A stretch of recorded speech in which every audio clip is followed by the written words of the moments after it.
Hi everyone, welcome to On the Other Hand. I'm Ariane Zurcher, and we are continuing with our Japanese rice sack inspired rock garden embroidered bag. So just as a reminder that each panel is numbered. So we start with panel 1, we'll then go to panel 2, 3, and 4, and each shape is lettered. So we begin with shape A, panel 1, shape A.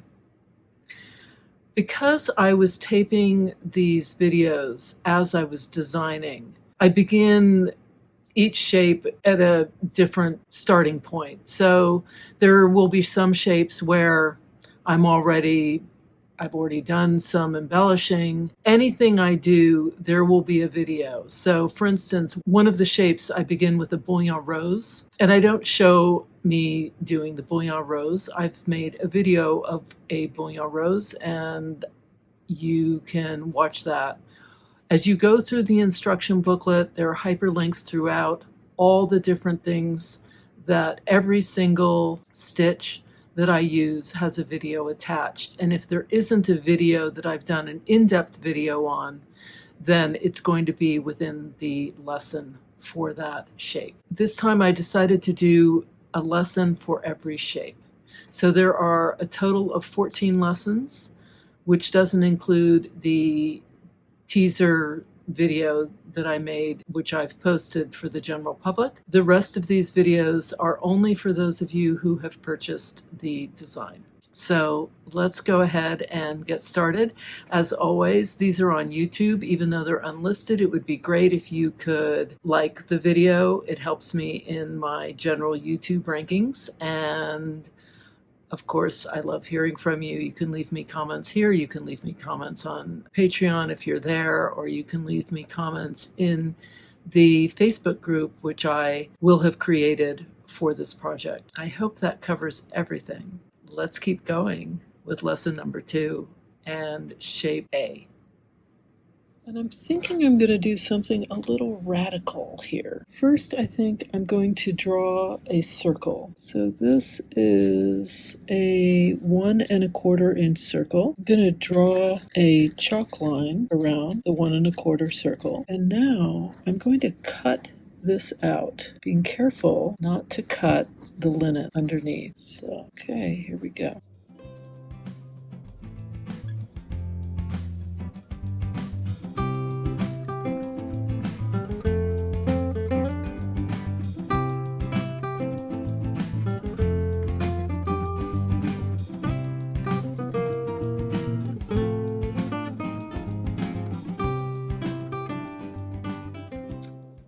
Alright, sadly I can't use this. If I'd cut right on the chalk line, I might have been able to use this circle. And now I think I'm going to do something around the edge here. I'm not sure what. I'm going to think about it for a second.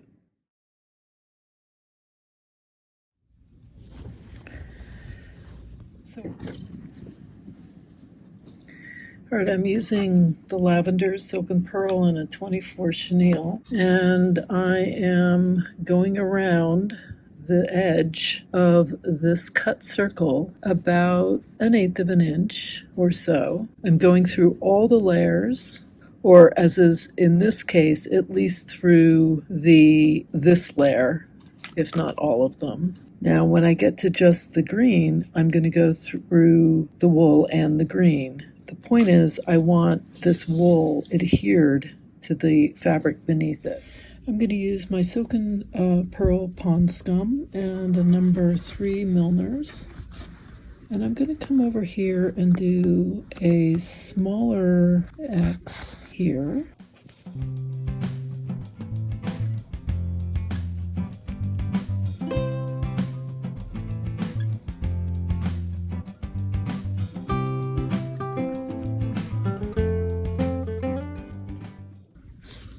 Okay, this is 14 wraps.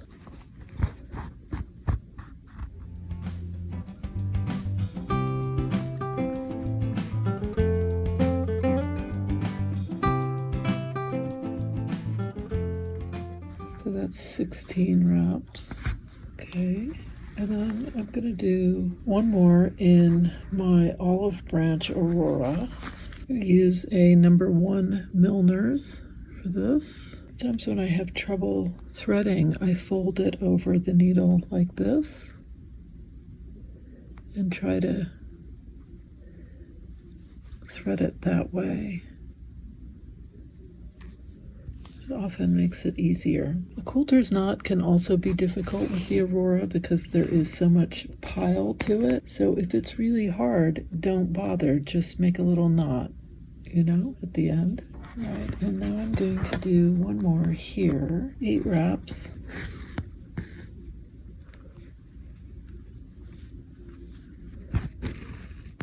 That one's going to be 10 wraps. This one's too big. I'm going to make this one smaller. 8 wrap, 10 wrap. All right, I'm going to use my shepherd's silk, razzleberry, a bullion knot needle. I'm going to do a X right here, and I think this will be, I'm going to do 15 wraps on this. All right, so that was 16 wraps.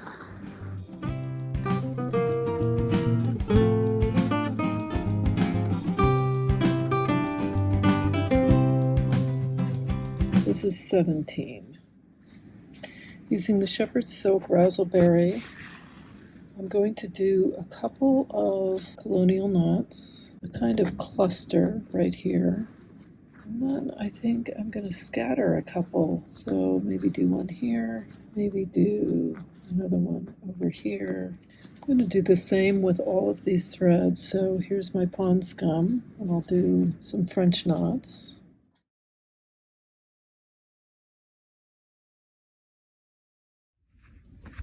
All right, I'm using Mojito Madness, it's Aurora, and I'm using a bullion knot needle.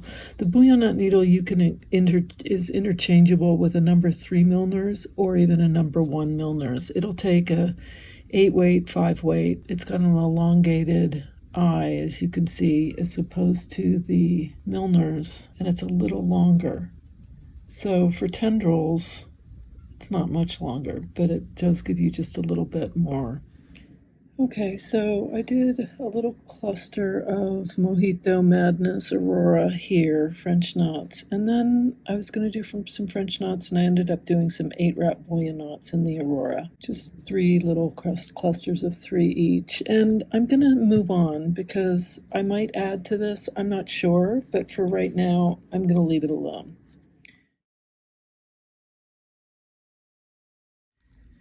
With my Aurora Mojito Madness and my bullion knot needle, I am stitching some tendrils, which I've never done before in Aurora, but it is working.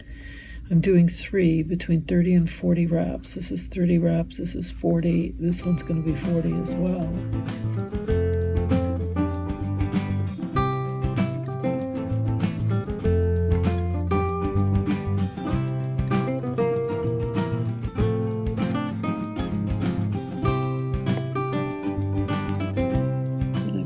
Through, I have to scoop these wraps down as I go, or it won't work because there's quite a bit of nap here, so I'm getting a lot of resistance. It is possible though to do. So I can pull this, but I just need to be careful because of the nap, how much hair there is on here. I want to make sure that my back isn't pulling, and it is right now. So I need to pull that a bit. Don't want that to pull my shape, and there's that, and I'm just going to anchor it. Using olive branch, my Aurora olive branch, I'm now going to do the same thing, but over here. Here's another. I'm going to make it a little shorter. Now, like any of the other tendrils, I can manipulate this so that it gets much skinnier at the tip, and that's going to give me a different look than if it's just all fat. But I want to make sure that I turn my back and give myself enough room there so that it's not pulling the fabric at all. I'm going to anchor that down, and I'm going to come back up right here.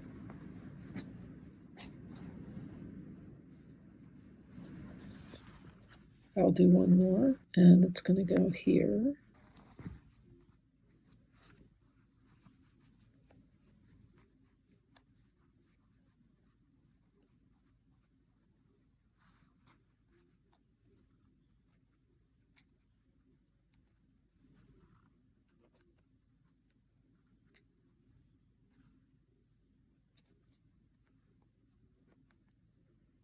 Okay, that's 28. I would have done 30, but my thread ran out.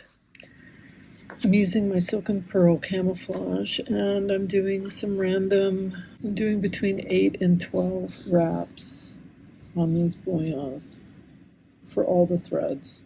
So I have my silken pearl and camouflage mermaid dances, and I did 8 to 12 wrap bouillons with 2 to 3 wrap French knots. And then this is Mojito Madness and Aurora, and this is Olive Branch and Aurora. And I did the same. I did tendrils, 30 to 40 wraps, tendrils. All right, so I'm using my olive branch and a number 18 chenille, and I'm just going to do a couple of stitches of turkey work here just to give us a little height. Everything's a bit flat on this shape. And I'm going to do a couple of different lengths. So I'll keep a few sort of long.